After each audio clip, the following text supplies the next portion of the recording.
ZEE5 ಇರುವಾಗ ನೀವು ನಿಮ್ಮ ನೆಚ್ಚಿನ ಶೋಗಳನ್ನ ಎಂದಿಗೂ ಮಿಸ್ ಮಾಡಿಕೊಳ್ಳುವುದಿಲ್ಲ. ಅದು ಸಂಪೂರ್ಣ ಉಚಿತವಾಗಿ.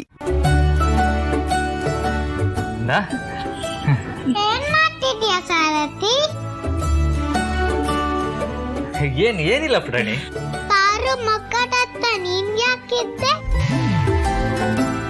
ಅದು ಪಾರು ಕಣ್ಣಲ್ಲಿ ಧೂಳು ಬಿದ್ದಿತ್ತು ಕಂದ, ಅದನ್ನ ನೋಡ್ತಾ ಇದ್ದೆ. ಹೌದಾ ಪಾರು? ಹೌದು ಬಂಗಾರಿ,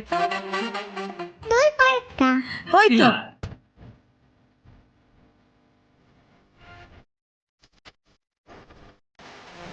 ಅರೆ ಪಾರು ಹೂ ಅಂದ ನೀನಿಲ್ಲ ಅಂದಲ್ಲ ಸಾರಥಿ. ಅಂದ್ರೆ ಕಂದ ಆಗ ಧೂಳು ಇತ್ತು, ಈಗ ಹೋಯ್ತು ಅಂತ ಅಂದೆ ಅಷ್ಟೇ. ನಂಗಂತೂ ಏನು ಅರ್ಥ ಆಗ್ತಿಲ್ಲಪ್ಪ. ಸಾರಥಿ, ನಂಗೆ ನಿದ್ದೆ ಬರ್ತಿದೆ, ನೀನ್ ಹೊಟ್ಟೆ ಮೇಲೆ ಮಲ್ಗಿಸ್ಕೋ. ಅಷ್ಟೇ ತಾನೇ, ಮಲಗಿಸ್ಕೊಂತೀನಿ. ಬೇಡ ಯಜಮಾನ್ರ,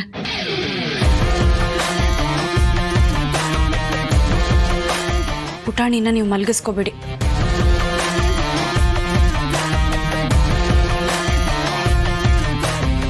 ಯಾಕೆ ಪಾರು, ನಾನು ಯಾವಾಗಲೂ ಪುಟಾಣಿನ ಮಲಗಿಸ್ಕೊಳ್ತಾ ಇದ್ನಲ್ವಾ, ಇವಾಗ ಯಾಕೆ ಬೇಡ ಅಂತ ಇದೆಯಾ? ಊರಲ್ಲಿ ಅತ್ತೆಯಮ್ಮ ಮತ್ತೆ ಅಪ್ಪವರು ಇಬ್ರು ಮಾತಾಡಿದ್ದಕ್ಕೆ ಪುಟಾಣಿ ನಮ್ಮ ಜೊತೆ ಮೊದಲಿನ ಥರ ಇರಲಿ ಅಂತ ಜನನಿ ಒಪ್ಕೊಂಡಿದ್ದಾಳೆ.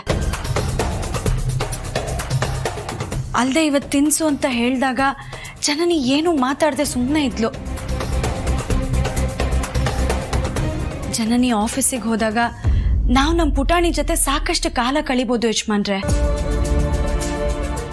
ರಾತ್ರಿ ಸಮಯದಲ್ಲೂ ಪುಟಾಣಿ ನಮ್ಮ ಜೊತೆನೇ ಇದ್ರೆ ಪಾಪ ಜನನಿಗೆ ಬೇಜಾರಾಗಲ್ವಾ ಹೇಳಿ? ಆಮೇಲೆ ಅವಳಿಗೆ ಒಂಟಿ ಭಾವನೆ ಕಾಡುತ್ತೆ. ನಮ್ಮ ಪುಟಾಣಿ ಜೊತೆ ಕಾಲ ಕಳೆಯೋದಕ್ಕೆ ಅವಳಿಗೆ ಸಮಯನೇ ಸಿಗಲ್ಲ. ಹಾಗಾಗಿ ನಮ್ಮ ಪುಟಾಣಿನ ಜನನಿ ಹತ್ರನೇ ಕಳಿಸೋದು ನನಗೇನೋ ಸರಿ ಅನ್ಸುತ್ತೆ. ನೀವು ಯೋಚನೆ ಮಾಡಿ ನೋಡಿ. ಹೌದು ಪಾರು, ನೀನು ಹೇಳ್ತಾರದು ಸರಿಯಾಗಿದೆ. ಮತ್ತೆ ಜನನಿಗೆ ನಾವು ಪುಟಾಣಿನ ಹಚ್ಕೊಳ್ತಾ ಇದ್ದೀವಿ ಅನ್ನೋ ಭಾವನೆ ಬರಬಾರ್ದು. ಕಂದ ಸಾರಿ, ಇವತ್ತು ನಿನ್ನ ಅಮ್ಮನ ಜೊತೆ ತಾಚಿ ಮಾಡು ಆಯ್ತಾ? ನಾಳೆ ನಾನು ನಿನ್ನ ಮಲಗಿಸ್ಕೊಳ್ತೀನಿ. ಸರಿ ಸಾರಥಿ, ನಾಳೆ ಮಲಗಿಸ್ಕೋಬೇಕು. ಖಂಡಿತ ಮಲಗಿಸ್ಕೊಳ್ತೀನಿ. ಬರೀ ಮಲಗಿಸೋದಲ್ಲ, ಹಾಡು ಹಾಡ್ಬೇಕಾಯ್ತಾ? ಖಂಡಿತ ಹಾಡ್ತೀನಿ. ಹೋಗಿ ಮಲ್ಕೋ, ಸರಿನಾ?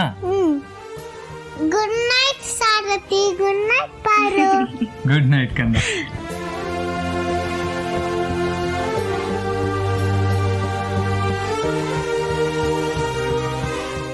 ZEE5 ಆಪ್ ಡೌನ್ಲೋಡ್ ಮಾಡಿ ಎಲ್ಲಾ ಸಂಚಿಕೆಗಳನ್ನು ಸಂಪೂರ್ಣ ಉಚಿತವಾಗಿ ನೋಡಿ.